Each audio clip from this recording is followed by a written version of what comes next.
Picture this. You buy a beautiful candle. It smells incredible. It costs more than you'd like to admit. You light it, and suddenly it's burning weird, tunneling down the middle, smoking like it's mad at you, and you're standing there wondering if you just committed a crime against candles. The good news is, you probably didn't ruin it. The better news, almost every candle problem is fixable. Welcome back, friends. Today, I'm going to show you why candles misbehave and exactly how to get them burning the way that the candle maker intended, instead of throwing them straight into the candle graveyard. Let's fix your candle. Problem number 1. You trimmed your wick too short. First of all, gold star for you for trimming your wick in the first place. Seriously, you're already ahead of most people. Most wicks should be trimmed to about 1/4 inch.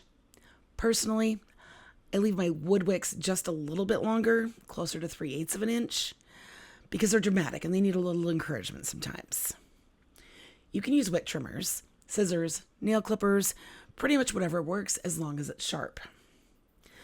But let's say you get a little too enthusiastic and now there's basically no wick left. You can't get it to light. Did you ruin your candle before you even lit it? Nope, absolutely not. You just need to expose more wick. You can gently scrape away the wax with a butter knife or a putty knife. You could use a hairdryer or heat gun and carefully pour off the melted wax. Or you could place a candle on a candle warmer and let it warm from the bottom. At that point, you don't need to worry about fixing your candle. You don't even need flame for it to do its job. And once you've got about 1/4 of an inch of wick showing, light it and burn it as normal. Crisis averted. Problem number 2. There's a hole down the middle of your candle. This one has a name. It's called tunneling. Tunneling happens when a candle doesn't reach its full melt pool the first time it is burned. That first burn is important. Candles have a memory. If you put them out too early, they're like Pepperidge Farm. They remember. According to the National Candle Association, your first burn should be 1 hour per inch of vessel width. So, a 3.5 inch candle, like my teal tins, you should burn for about 3.5 hours. For a 3-inch candle, my new square tins, those would burn for about 3 hours for the first time. It seems like a lot. I promise you, it is the best thing for the candle. If measuring feels annoying, here's a simpler rule. Burn it until the wax melts all the way across the top and about 1 inch deep. Already tunneled your candle? You still didn't ruin it. The fix is a foil collar. Wrap some aluminum foil loosely around the top of the vessel, leaving an opening in the center for the wick to burn. Light the candle and let the trapped heat melt the wax evenly across the surface. Once it evens out, remove the foil and burn your candle normally. Candle rescued. Now, the candle I'm showing you is not my own, and I did personally mess this one up. This is no reflection on the candle maker, Tristan with Crass Candle. Also, isn't this candle hilarious? Tristan makes fantastic candles. She was kind of my go-to candle maker before I started making candles. So I still have a bunch of her candles laying around here, and I'll continue to buy more because I really like what she's doing and the way she conducts her candle business. Problem number 3, your wick has a weird little ball at the end of it. This little ball is called mushrooming, and it's common, especially with cotton wicks. Mushroomed wicks can burn too hot or create soot, or make your candle burn faster than intended. The fix is simple. Simply trim off that little ball.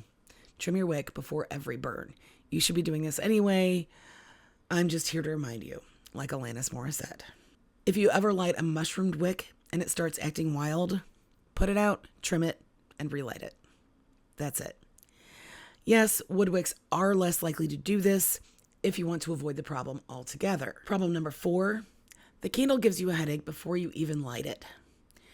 If you take the lid off of a candle and immediately feel awful, listen to your body. You might be sensitive to artificial fragrance or allergic to the part of the scent blend. Lighting it will only amplify that problem.